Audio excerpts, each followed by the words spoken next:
नमस्कार मित्रांनो, अशोक मामा या मालिकेच्या आजच्या भागात आपण बघणार आहोत. अनिशने आता सोसायटीच्या नोटीस बोर्डवरती स्वतःबद्दल काहीतरी लिहिलेलं असतं. त्यामुळे सगळेजण जमा होतात आणि ते वाचू लागतात. तितक्यात अशोक मामा तिथे येतात आणि त्यांना विचारतात, कसली गर्दी तिकडे, काय चाललंय? तेव्हा परशू त्यांच्याकडे पळत जातो आणि सांगू लागतो की अनुज बाबूने सोसायटीच्या नोटीस बोर्डवरती काहीतरी लिहिलंय. तितक्यात तिथे देसाई येतात आणि म्हणतात, यांच्याशी बोलून काही अर्थ नाहीये. यांचं ना आता कायमचं झालंय. आधी बाहेरच्या माणसांची भीती होती, त्यामुळे आपण सोसायटीमध्ये सिक्युरिटी ठेवला, पण आता यांचाच आपल्याला त्रास होतोय. हे जोपर्यंत आपल्या सोसायटीत आहे तोपर्यंत आपल्याला हे सगळं सहन करावं लागणार आहे.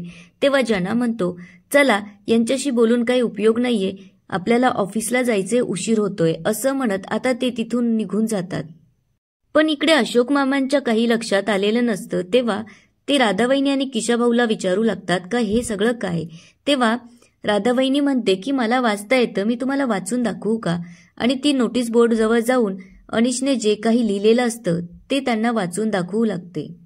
आता त्यावर अनिशने असं लिहिलेलं असतं की मी अनिश माझगावकर 1 नंबरचा गाढव आहे. मला अक्कल नाहीये. मी खूप चुकीचा वागतो आणि कालही वागलो. त्यासाठी मी सगळ्यांची जाहीर माफी मागत आहे. आता नोटीस बोर्डवरती अशा प्रकारे लिहिल्यामुळे अनिशने पुन्हा एकदा गाढवपणा केलेला असतो. त्यामुळे अशोक मामांना आता अनिशचा राग आलेला असतो. तेव्हा राधावहिनी त्यांच्याजवळ जात म्हणते की अनिश बाबूने आपल्या प्रामाणिकपणे माफी मागितली की नाही सगळ्यांची, त्याला त्याच्या चुकीची जाणीव आहे. पहा बरं किती प्रामाणिक पोरगा आहे आपलं. भाऊजी, मी काय म्हणते, तुम्ही अनिश बाबूला झिटकारू नका, त्याला माफ करा. असं म्हणत आता राधावहिनी अनिशची बाजू सावरत असते. पुढे ती अशोक मामांना म्हणू लागते की आम्हाला तर भाऊजी देवाने पदरात पोरगच टाकलं नाही, पण तुम्हाला दिलंय ना, आणि तेही एवढं प्रामाणिक, त्यामुळे तुम्ही आता त्याला माफ करून टाका. तेव्हा अशोक मामा म्हणतात, त्याला म्हणावं की माफी मागायची असेल तर त्या भैरवीची माग, कारण त्याच्यामुळे त्या बिचाऱ्या भैरवीला त्रास होतो. पुढे ते म्हणतात की त्या बोर्डवरती जे काही लिहिलेलं आहे ते लगेचच्या लगेच पुसून टाका. असं म्हणत ते आता ऑफिसला जायला निघतात. आता राधावहिनी जेव्हा तो बोर्ड पुसू लागते तेव्हा किशाभाऊ तिचा हात धरून थांबवतो आणि म्हणतो, हा बोर्ड असाच राहू द्यायचा, पुसायचा नाही. कशाला त्या म्हाताऱ्याचं ऐकतेस? आता इकडे भैरवी बाहेर जाण्यासाठी निघते तेव्हा ती नीलू आत्याला आवाज देऊ लागते. तेव्हा नीलू आत्या बाहेर येते आणि तिला म्हणते, भैरवी तिकडून आल्यानंतर मला मोदक बनवायला मदत करशील ना? तेव्हा भैरवी म्हणते की नाही, मला ते जमणार नाहीये, ते काम तुमचं तुम्ही करून घ्या. तेव्हा नीलू आत्या तिला म्हणते, पण भैरवी हा तर तुझा बिझनेसचा विषय आहे ना, याची तुलाच मदत होईल. त्यावर भैरवी म्हणते की मला नाही माहीत आता मी बिझनेस करेल की नाही. त्यामुळे आता नीलू आत्याला जरा आश्चर्य वाटू लागतं आणि ती भैरवीला विचारते, का नाही करणार?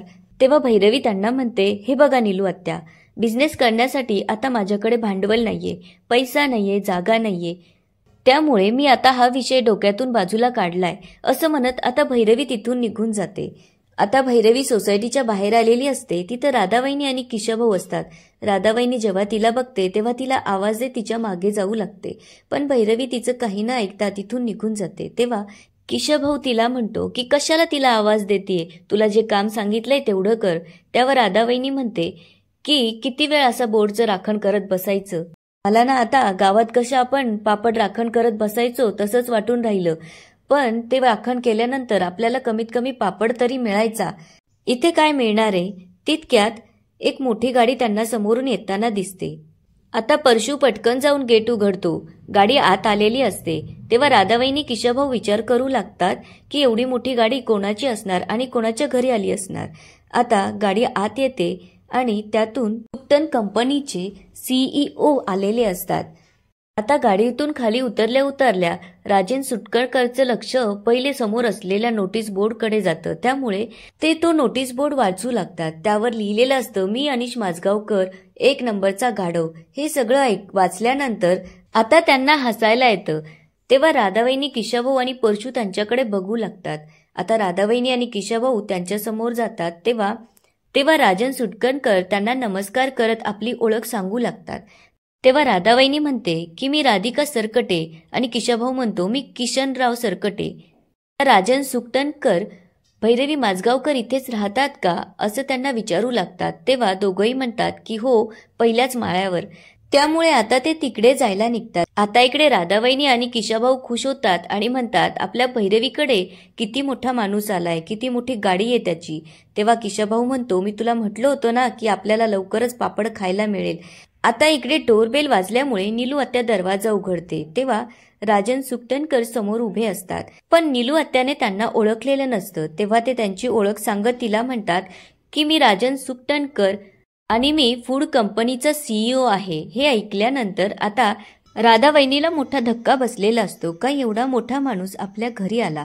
तेव्हा राधावहिनी त्यांना म्हणते या ना आत या. आता आत येताना बाहेर भैरवी अनिश माझगावकरची पाटी लागलेली असते.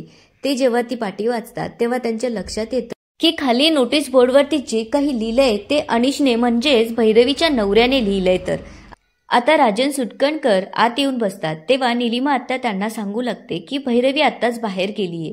तितक्यात किशाभाऊ त्यांना म्हणू लागतो की आम्ही आहोत ना. असं म्हणून आता तो त्यांच्यासमोर येऊन बसतो आणि त्यांना विचारू लागतो की भैरवीकडे काय काम होतं. तेव्हा ते त्यांना सांगू लागतात की भैरवीसाठी आमच्याकडे एक ऑफर आहे. तेव्हा किशाभाऊ म्हणतो मग माझ्याकडे पण तुमच्यासाठी एक ऑफर आहे. तेव्हा ते आश्चर्याने त्याला विचारतात की काय. तेव्हा किशाभाऊ म्हणतो हे बघा तुमच्या कंपनीत मला काम द्या आणि कामाचा मोबदला म्हणून मला पैसे द्या. तेव्हा त्याला ते विचारू लागतात की तुमच्याकडे ऑफर आहे असं म्हणत होतात तुम्ही. तेव्हा किशाभाऊ त्यांना म्हणतो की हीच ऑफर होती. आता निलिमा आत्याला किशाभाऊचा राग येऊ लागतो. त्यामुळे ती जरा रागातच त्याच्याकडे बघू लागते. आता राजन सुटकणकर म्हणतात की मी खरं तर भैरवी माझगावकरांना विचारून यायला हवं होतं. काही हरकत नाही आता मी निघतो. असं म्हणत त्याच्याजवळचं ते कार्ड देत म्हणतात की हे कार्ड भैरवी माझगावकरांकडे द्या.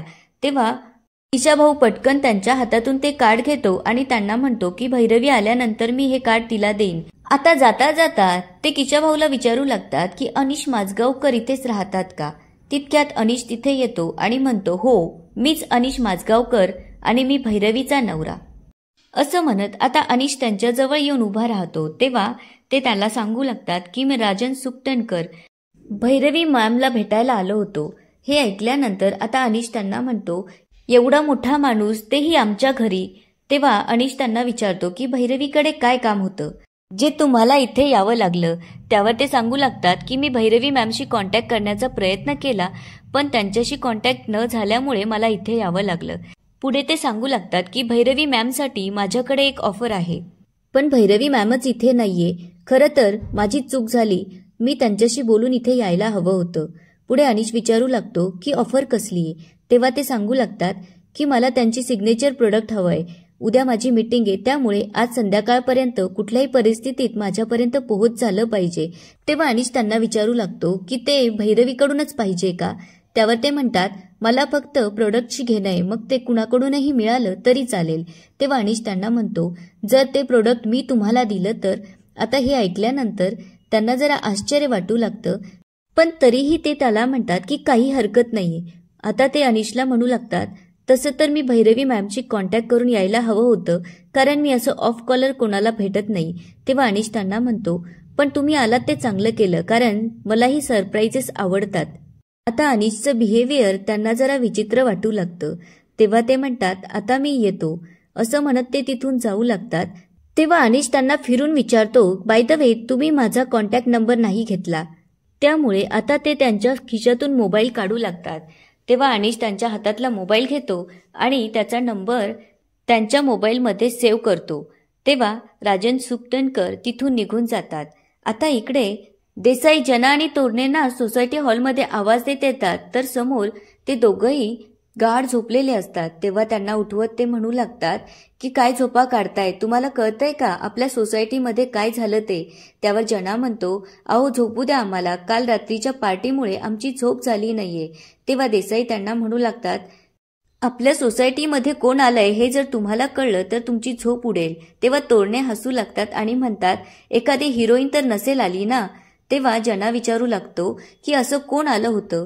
तेव्हा देसाई सांगतात की राजन सुकटणकर फूड कंपनीचे CEO स्वतः इथे आपल्या सोसायटीमध्ये तेही माझगावकरांच्या घरी आले होते. आता हे ऐकल्यानंतर जना आणि तोरणेची एकदम झोप उडते आणि ते उठून उभे राहतात आणि विचारू लागतात की काय म्हणताय तुम्ही. हे शक्य नाहीये, एवढा मोठा माणूस आपल्या सोसायटीमध्ये कशाला येईल? तेव्हा देसाई म्हणतात की ही बातमी कन्फर्म आहे, कारण मला सातपुते म्हणाले. कारण सातपुते त्यांच्या शेजारी राहत असल्यामुळे त्यांच्या घरात काय चाललंय हे सगळं ऐकायला येतं.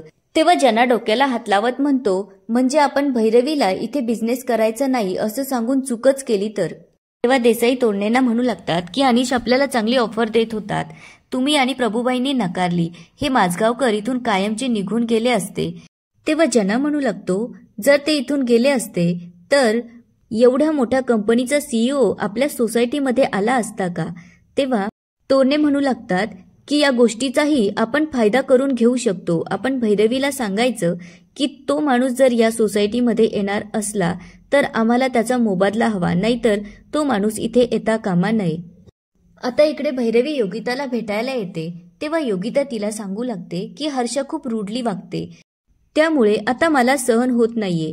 पुढे ती म्हणते, भैरवी मी माझ्या मुलीला सोडून कामावर जाते, ते काय हर्षाचे बोलणे ऐकण्यासाठी नाही, कारण मला पैसा कमवायचा आहे. पण जिथे आपल्याला किंमत नाहीये, जिथे आपला सारखा अपमान होत असेल अशा ठिकाणी काम करण्यात काय अर्थ आहे तूच सांग. त्यामुळे आता मी ठरवलंय की दुसरीकडे नोकरी करायची. तेव्हा भैरवी तिला म्हणते, हो तू तेच कर, दुसरी एखादी नोकरी बघ. आता असं बोलल्यानंतर योगिता तिला विचारू लागते की मी ऐकलं होतं तू स्वतःची कंपनी टाकतेस. त्यावर भैरवी म्हणते, नाही ग, कोण बोललं? त्यावर योगिता म्हणते की आम्हाला काका बोलले होते. तेव्हा भैरवी सांगू लागते की असं काही नाहीये. त्यावर योगिता तिला म्हणते, मग तुला मिळालेलं ते बक्षीस? त्यावर भैरवी म्हणते, हो ते खरं आहे, मी स्पर्धेत भाग घेतला होता आणि मला 10 लाखांचं बक्षीस पण मिळालं. पण याचा अर्थ नाही, असा होत नाही की मी तेच काम करावं. त्यावर योगिताला जरा आश्चर्य वाटतं आणि ती भैरवीला म्हणते, अगं भैरवी, तू किती ॲम्बिशियस होती आणि आता हे काय बोलतीये? आम्हाला खात्री आहे की तू करशील. त्यावर भैरवी म्हणते की हे ऐकूनच मला त्रास व्हायला लागलाय. तेव्हा योगिता तिला म्हणू लागते की मला असं वाटलं होतं की तुझ्याकडे ओपनिंग असेल आणि मला तुझ्याकडे काम मिळेल. हे बघ, तू बॉस म्हणून एकदम परफेक्ट आहे. तेव्हा भैरवी तिला म्हणते, नाही ग, मी काय आपली नोकरी करेल, नाहीतर मुलं सांभाळेल, याच गोष्टी मला येऊ शकतात. हे कंपनी बिंपनी टाकणं माझ्या बसचं काम नाहीये. तेव्हा योगिता तिला विचारू लागते, पण तू ठरवलं तरी काय? त्यावर भैरवी म्हणते की काहीच नाही, मला काहीच करायचं नाहीये आणि काही करायची इच्छाही नाहीये. त्यावर योगिता तिला समजावून सांगण्याचा प्रयत्न करत असते आणि याच ठिकाणी आजचा एपिसोड संपतो. आता पुढे काय होणार ते बघूया उद्याच्या एपिसोडमध्ये. तोपर्यंत व्हिडिओला लाईक, सबस्क्राईब आणि शेअर करायला विसरू नका. धन्यवाद.